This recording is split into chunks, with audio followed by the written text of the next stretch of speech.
एक नगर में सोमिलक नाम का जुलाहा रहता था। विविध प्रकार के रंगीन और सुंदर वस्त्र बनाने के बाद भी उसे भोजन वस्त्र मात्र से अधिक धन कभी प्राप्त नहीं होता था। अन्य जुलाहे मोटा सादा कपड़ा बुनते हुए धनी हो गए थे। उन्हें देखकर एक दिन सोमलिक ने अपनी पत्नी से कहा, प्रिय देखो, मामूली कपड़ा बुनने वाले जुलाहों ने भी कितना धन वैभव संचित कर लिया है और मैं इतने सुंदर उत्कृष्ट वस्त्र बनाते हुए भी आज तक निर्धन ही हूँ। प्रतीत होता है यह स्थान मेरे लिए भाग्यशाली नहीं है, अतः विदेश जाकर धनोपार्जन करूँगा। सोमिलक पत्नी ने कहा, प्रियतम, विदेश में धनोपार्जन की कल्पना मिथ्या स्वप्न से अधिक नहीं। धन की प्राप्ति होनी हो तो स्वदेश में ही हो जाती है, न होनी हो तो हथेली में आया धन भी नष्ट हो जाता है।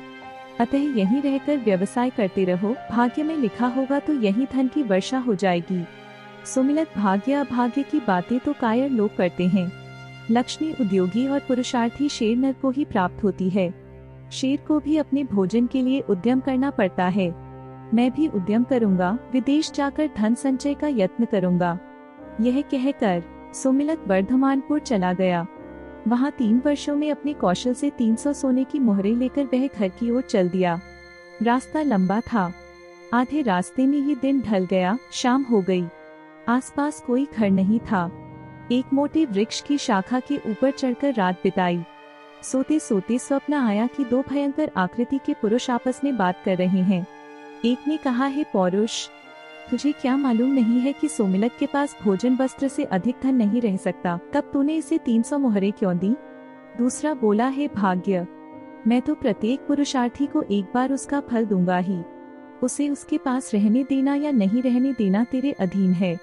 स्वप्न के बाद सोमिलक की नींद खुली तो देखा कि मोहरों का पात्र खाली था।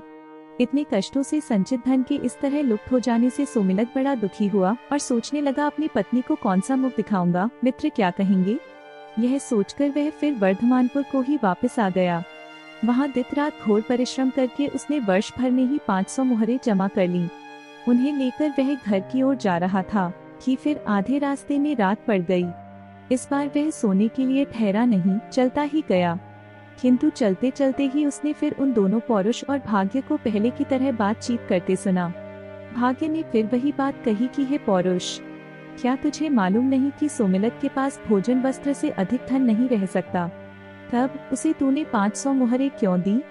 पौरुष ने वही उत्तर दिया, हे भाग्य, मैं तो प्रत्येक व्यवसायी को एक बार उसका फल दूंगा ही, इससे आगे तेरे अधीन है कि उसके पास रहने दे या छीन ले। इस बातचीत के बाद सोमिलक ने जब अपनी मोहरों वाली गठरी देखी तो वह मोहरों से खाली थी। इस तरह 2 बार खाली हाथ होकर सोमिलक का मन बहुत दुखी हुआ। उसने सोचा, इस धनहीन जीवन से तो मृत्यु ही अच्छी है। आज इस वृक्ष की टहनी से रस्सी बांधकर उस पर लटक जाता हूँ और यही प्राण दे देता हूँ। गले में फंदा लगा, उसे टहनी से बांधकर जब वह लटकने ही वाला था कि उसे आकाशवाणी हुई, सोमिलक, ऐसा दुस्साहस मत कर, मैंने ही तेरा धन चुराया है। तेरे भाग्य में भोजन वस्त्र मात्र से अधिक धन का उपभोग नहीं लिखा। व्यर्थ की धन संचय में अपनी शक्तियां नष्ट मत कर, घर जाकर सुख से रह। तेरे साहस से तो मैं प्रसन्न हूँ, तू चाहे तो एक वरदान मांग ले, मैं तेरी इच्छा पूरी करूँगा। सोमिलक ने कहा, मुझे वरदान में प्रचुर धन दे दो। अदृष्ट देवता ने उत्तर दिया, धन का क्या उपयोग, तेरे भाग्य में उसका उपभोग नहीं है। भोग रहित धन को लेकर क्या करेगा? सोमिलक तो धन का भूखा था, बोला, भोग हो या न हो, मुझे धन ही चाहिए।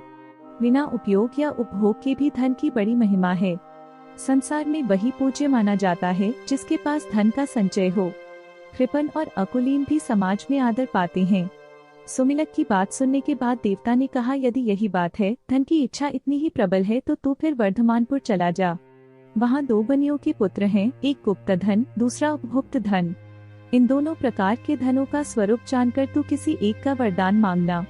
यदि तू उपभोग की योग्यता के बिना धन चाहेगा तो तुझे गुप्त धन दे दूंगा, और यदि खर्च के लिए धन चाहेगा तो उपभुक्त धन दे दूंगा। यह कहकर वह देवता लुप्त हो गया। सोमिलक उसके आदेशानुसार फिर वर्धमानपुर पहुंचा। शाम हो गई थी।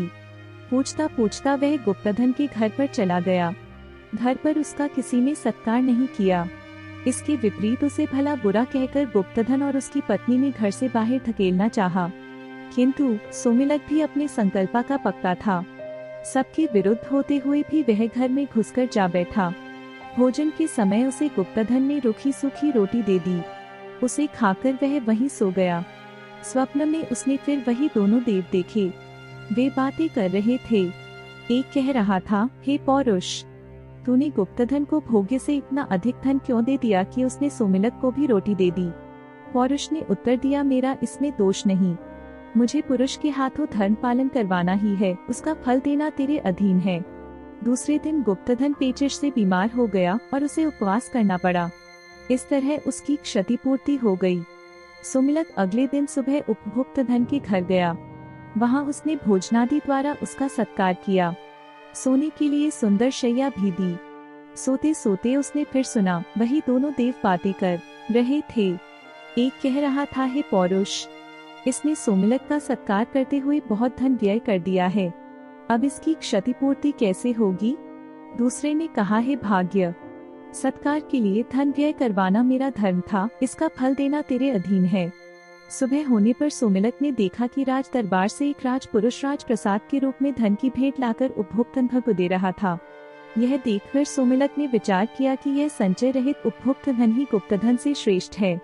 जिस धन का दान कर दिया जाए या सत्कार्यों में व्यय कर दिया जाए, वह धन संचित धन की अपेक्षा बहुत अच्छा होता है।